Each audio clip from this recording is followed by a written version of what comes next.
Yo guys, I've got a spark which I'm going to use to ignite the fire for both a brand new day of Smashmas as well as the Skylanders top 10 video, which I certainly was teasing when I brought in turbocharged Donkey Kong and added some Skylanders music to the background of the previous day of Smashmas. So what might this here Skylanders top 10 entail? Well, you see, for the last few years of Smashmas, I've taken Skylanders and asked what Skylanders should be put into Smash. I made an entire top 10 dedicated to it, which happens to be my most popular top 10 on the channel. And then I also made a multi-channel collaboration where a bunch of different SkyTubers came on to tell you what Skylanders they think would be awesome in Super Smash Bros. And why. But we're going to diverge from the self-promotion much to instead flip this idea on its head, and rather than talk about what Skylanders should be put into Super Smash Bros., instead take the Super Smash Bros. Ultimate roster and see which of them should be put into Skylanders, the ultimate reverse, in other words. And yes, I'm incorporating ultimate because that's literally the name of the game. Puns for the win, am I right? But moving on from all that cringiness, when it came to coming up with this top 10, first of all, it's not only an opposite to what Skylanders you put in Super Smash Bros., but it's also an honour for the first ever collaboration that I was in, since the first ever collaboration I've made in YouTube was when I made an appearance in Jap28 Skylanders guest stars video, and that was when he took a bunch of different SkyTubers and asked them what characters they'd like to see in Skylanders come as new guest stars. And so naturally, I thought the same thing. I thought, let's make an entire top 10 dedicated to what video game characters could appear in Skylanders as guest stars. But then, once I had designed the list, mind you, the top 10, I realised that 90% of it was Super Smash Bros. Ultimate characters anyway, and the other 10% was actually what would have been my number one if he was even in Super Smash Bros. Ultimate, and that's Sly Cooper, since, of course, he was the character that I mentioned in that video that I alluded to about the Skylanders guest stars made by Jap28. So naturally speaking, I made the decision to just make the entire list oriented around Super Smash Bros. Characters being introduced to Skylanders, and make that a day of Smashmas this year around. So that's basically how this developed. This idea even developed over time, and let me know if I did include characters outside of Super Smash Bros. The only real characters of note are Ratchet and Clank and Sly Cooper, who would be my honorary number one. But enough of these honorary characters, let's get into the actual characters on this list as soon as the intro has played itself out, mind you.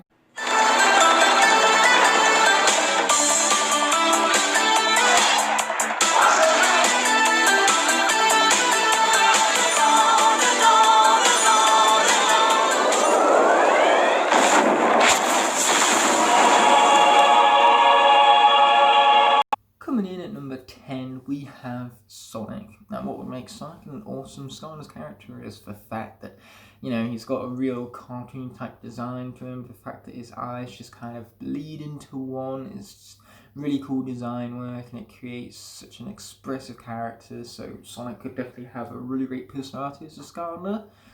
And on top of that, he has some great one-liners too. There's lots of intertextual elements that he could take from his game and warp it into his moveset. Who knows, maybe he could summon a crazy mad truck that destroys one of the cities in some of the stages. I don't know, I'm not too aware of the Sonic terminology and all that. All I know is that, at one point there's a chaotic, ravageous truck in one of the stages. But who knows, he could just summon that for a soul jump ability. But really, ultimately, the downfall for this character is the fact that most of his moves would be spin-based moves. His homing attack, his spin attack, similar to his Super Smash Bros. Moveset, actually. So the fact that all of his moves would be so similar kind of makes them all bleed together, and it could make the character quite repetitive and dull in terms of the gameplay standard. So I'm not too sure if everything from Sonic will translate well to Skylanders, which is why he's number 10 and number 10 only. Number 9 is going to be Villager, purely because Villager has so many tools to utilise that his moveset could be really fresh and varied. And on top of that, his upgrade chambers could change his appearance, since there's face paints in Animal Crossing. But most importantly of all is, of course, his pocket. You could pocket things like food and enemy projectiles, and then just bring up an inventory and release them later on whenever he feels like it, so he could be strategic, which is a gameplay strategy we've never seen out of Skylanders before. So ultimately it's this unique gameplay style that could really bring a lot to Skylanders, but his design is awfully simplistic, and because of that, you know, it's definitely cartoon. Most of Nintendo designs are rather cartoons. It definitely would blend in well with Skylanders, but compared to other Skylanders, without some sort of awesome revamp, I can't really see Villager being a standout character amongst the cast from a design standpoint. You know, his figurine could come across as quite boring, unfortunately, so that's where a lot of his potential is missed out upon, and it's what lands Villager with a number 9 spot on the list, mind you. Coming in at none other than number 8, we have PacMan, with similar problems to that of Villager, since his design wouldn't really stand out as a Skylander. You know, he's just an orb with arms. Then again, I say that he could blend in well with characters like Trigger Happy and Wrecking Ball, so I instantly take that back. The simplistic design could work out for him. And what else could work out for him is, of course, a moveset. You might struggle to get a 3D moveset out of PacMan if it weren't for some of his most recent games. PacMan and the Ghostly Adventures put the titular character in a 3D platforming setting, and of course he could gobble up different power berries in order to earn different powers. So naturally he could be like a Pop Fizz and eat different power berries and garner different powers from those. That could be really cool, though it definitely would be quite derivative of Pop Fizz, and so you could see a lot of enjoyment being sapped out of him because of that. But regardless, I think it could also be really fast-paced. You know, he could definitely have a dash and attack, maybe a Hydrogen type attack, something out of Super Smash Bros. That could work out really cool. And so overall, there's definitely a lot of potential for PacMan to be an awesome Skylanders character, and it would be so cool to see such an iconic arcade retro-based character in Skylanders. Like, we have that already with Donkey Kong, and to see that even further explored with, of course, PacMan would be amazing. Coming in at number 7 is going to be Link from the Legend of Zelda franchise. Now, Link, of course, has the Master Sword, what's that? But anyway, moving on from my mispronunciations, he also has, of course, a shield, so he could be a sword and shield traditional type character in the same vein as Chop Chop. And then with a Triforce of Courage, he could really display a lot of personality and character through things like his, you know, body language, because Link doesn't really speak all that much in his games as far as I'm aware of, so naturally he could be expressive in other manners that could make him really unique and very character driven in terms of that body language. So the distinctive nature of Link and the fact that he's an elf in a green tunic, that's a fantasy type setting that really does blend well with the other fantasy cartoon designs of Skylanders, and his gameplay potential is definitely through the roof. You know, I would love to see some sword and shield type gameplay with him, you know, maybe his bombs incorporated into it to be a good blend of Chop Chop, Boomer, Blast Zone, all of them iconic characters. So there's definitely gameplay potential, even if it does wind up being a little bit derivative.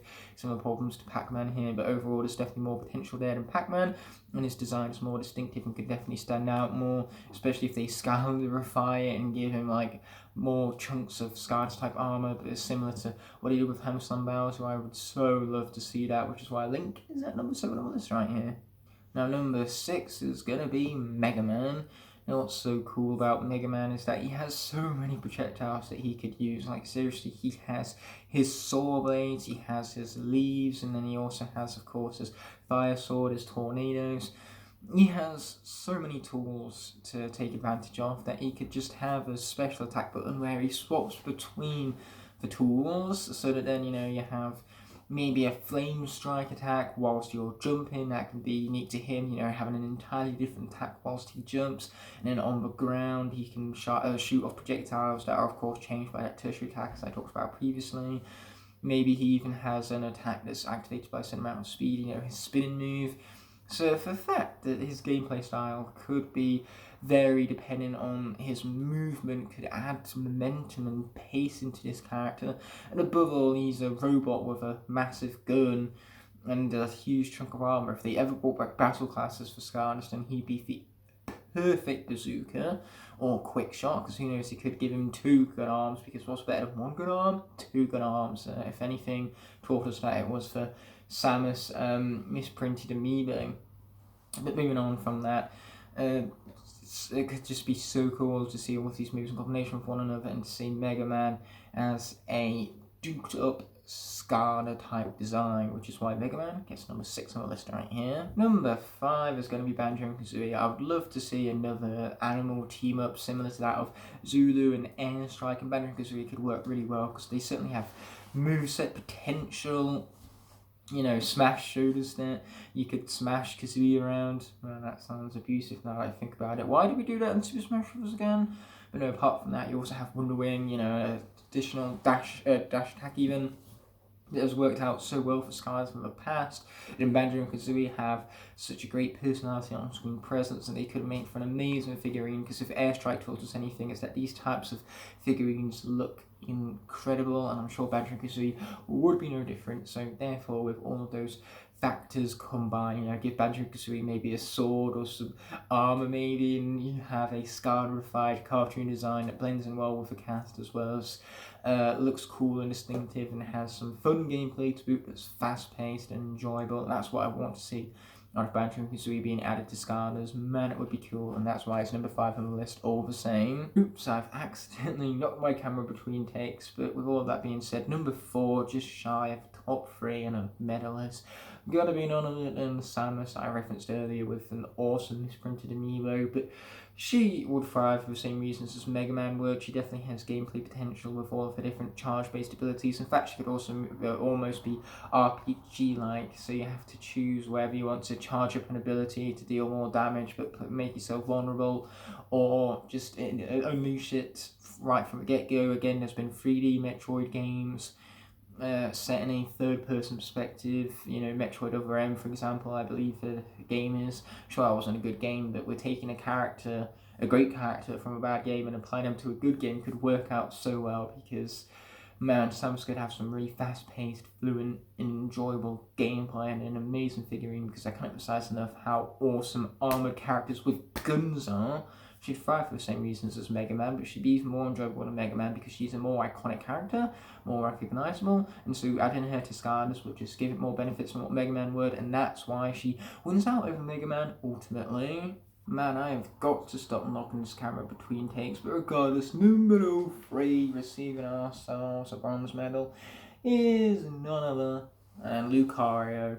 Now, what can make Lucario so unique is that for lower his health bar gets in Skylanders, for more damage he could output. That could make him so intense, especially if you were to create a lot with that character. You know, you might be at lower health, but you have a chance of making the ultimate comeback as you deal more and more damage over time.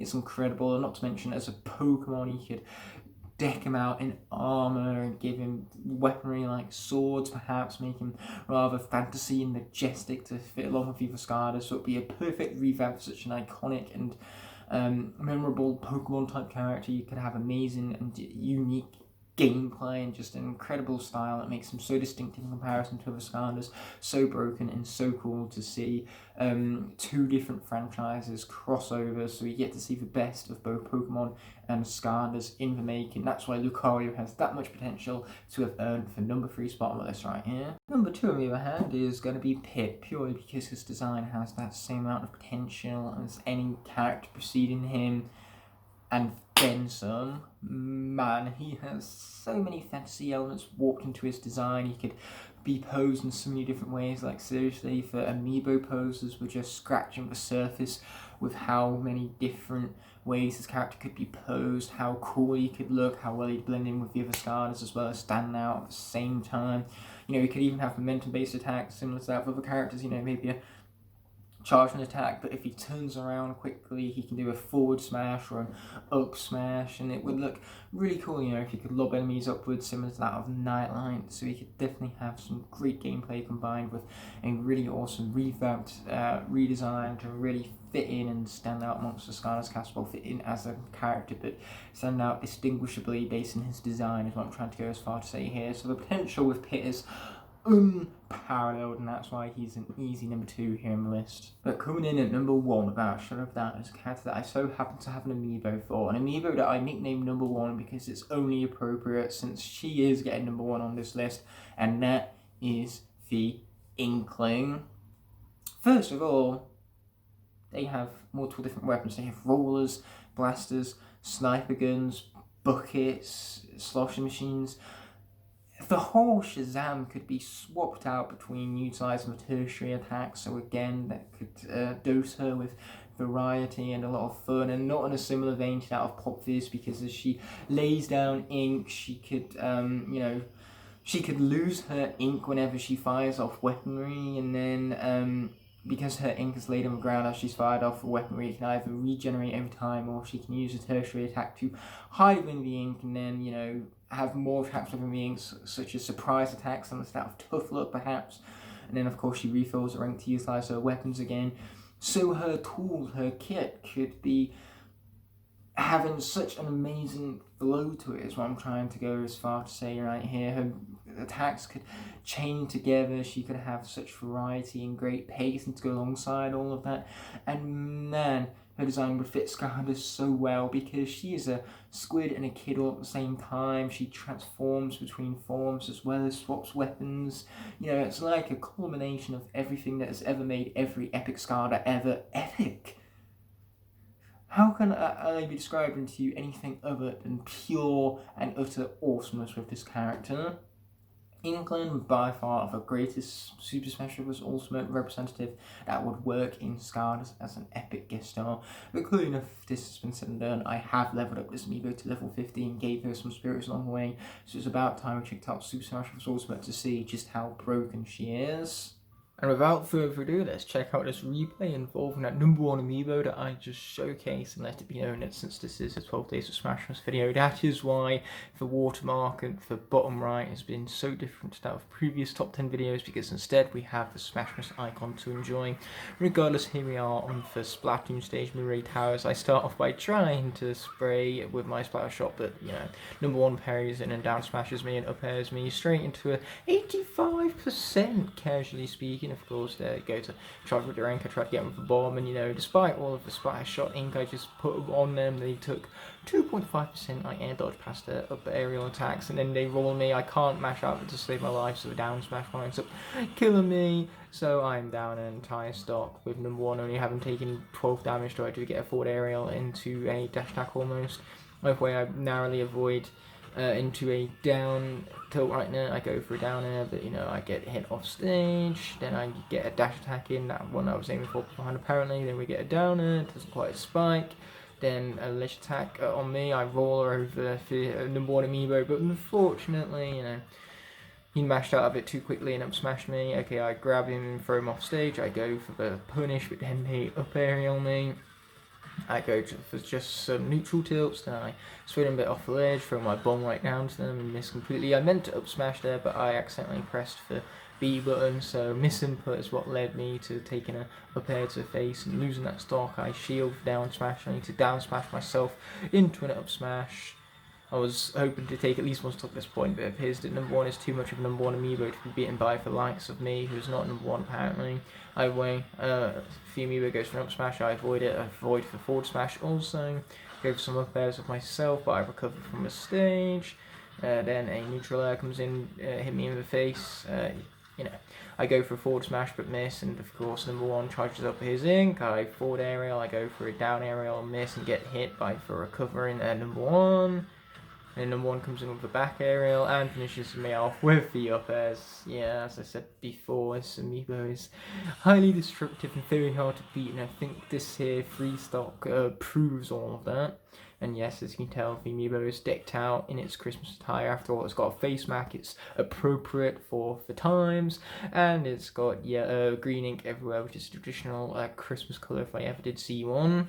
But I'm worried that's going to do it for this 10th day of Smashmas in the year 2020, despite the fact that it's the year 2021. So let's just ignore how prolonged this series has been and instead conclude this episode the correct way. Peace! There you go, that's basically the correct outro out of the way. But no, in all seriousness, thank you guys so much for watching, and I cannot wait to see you for another day of Smashmas. And of course, until that moment arises, well, you've got the gist already.